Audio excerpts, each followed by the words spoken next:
Hi everyone and welcome. We're here to tell you about another car on the Car Reviews podcast with CollectorCarCanada.CA.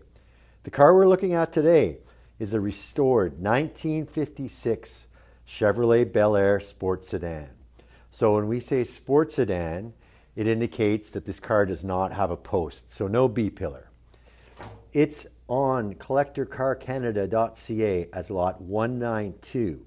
Its paint is Imperial Ivory and Inca Silver. Inside, it's charcoal cloth with ivory vinyl and silver and chrome trim. It still is running on its original 265 cubic inch V8 engine, mated to an original 2-speed power glide. There's a 4-barrel carb in place to feed that 265, and that power plant drives the rear wheels. This car underwent an exhaustive restoration, which was completed in 2018. Since that time, it's had cruise night duty only, so maybe a couple thousand miles since the restoration, and it really does show in both the videos and photos.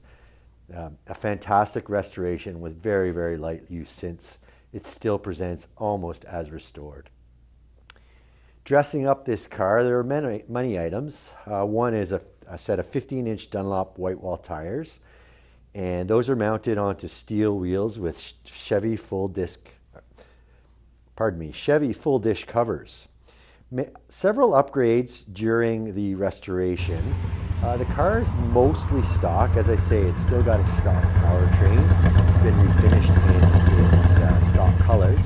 But a few upgrades undertaken during the restoration: power steering, front power disc brakes. The original AM tube radio was replaced by an FM AM solid state unit. And even though it's an AM FM radio, you really have to look closely to see the FM indicators. So at first glance, the AM frequencies are dominant, and it looks like an AM radio, so really close to the stock look.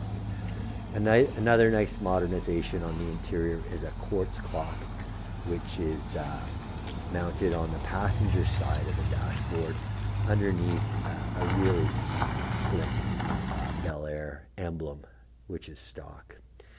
A couple other improvements since or at the time of the restoration. There's a voltmeter and an oil pressure gauge subtly installed under the dash to the driver's right-hand side. And these, again, are subtle and matching the color scheme of the interior. Black faces with white needles and indicators. Last modification we're going to tell you about is a dual exhaust. So there are chrome exits on the dual exhaust which match both for brightness and color the beautiful chrome bumper on the rear of this car. Otherwise, this is a pretty original car in restoration form. So not original, but restored to original. It's also a real Bel Air. There are lots of 150s and 210s rolling around with Bel Air badges. And we do have both the VIN and the trim tag are included in our gallery, and both of those are decoded on the listing. So that supports certainly that this is a real 2400 Bel Air, not a 150 or a 210 dressed up to look like a Bel Air. There's also an appraisal in our photo gallery. The appraisal was completed in 2023, very few miles since, and the appraiser, generally speaking, he called the car very good to excellent.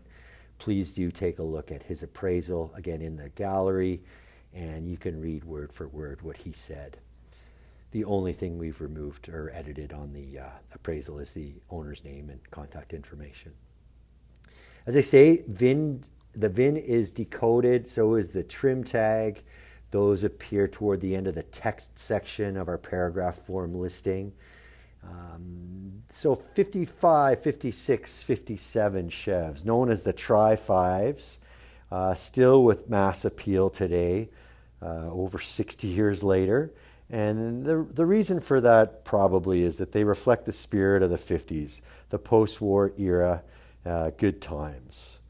A neat item on this car is the fuel filler door. There are specific to 1956 taillights on this car, and behind the driver's side taillight is the fuel filler.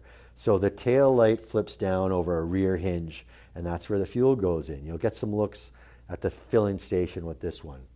Another neat thing about the Tri-5s, probably just coincidence really, is that GM converted to 12-volt electrical system for the 1955 model year. So that was quite an advancement at the time from the 6-volt generators. So this is running 12 volts with an alternator. Important for Ontario buyers, this car is already safety. So it comes with an Ontario Safety Standards certificate. Nothing to worry about there when you go to get license plates in Ontario, if you're the lucky winner of this car. And there's an owner's manual included with the car, but that's a reproduction. The owner of the car managed to reproduce the owner's manual just by web research and putting together a spine copy of the owner's manual. So that's included. Many spares included as well. There are 6 spare wheel covers or hubcaps, a couple of extra steel wheels.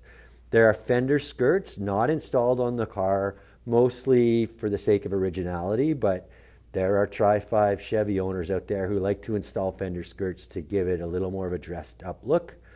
There's a spare set of rear brake shoes, some spare mirrors, door handles, and other miscellaneous small parts. Another critical component of our photo gallery is a listing of 20 work orders.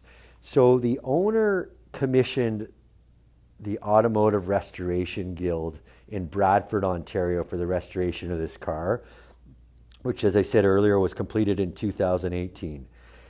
There are 20 work orders from the Guild included in our gallery, and the sum of those work orders is over $50,000.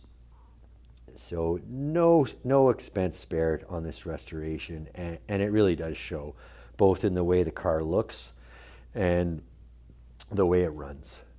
So yeah, again, it's a restored 1956 Chevy Bel Air sport sedan, sport indicating no pillar, no post, and that's on CollectorCarCanada.CA as lot 192. Please do take a look. I don't think you'll be disappointed. CollectorCarCanada.CA 192. Thanks for watching, and we'll see you next time.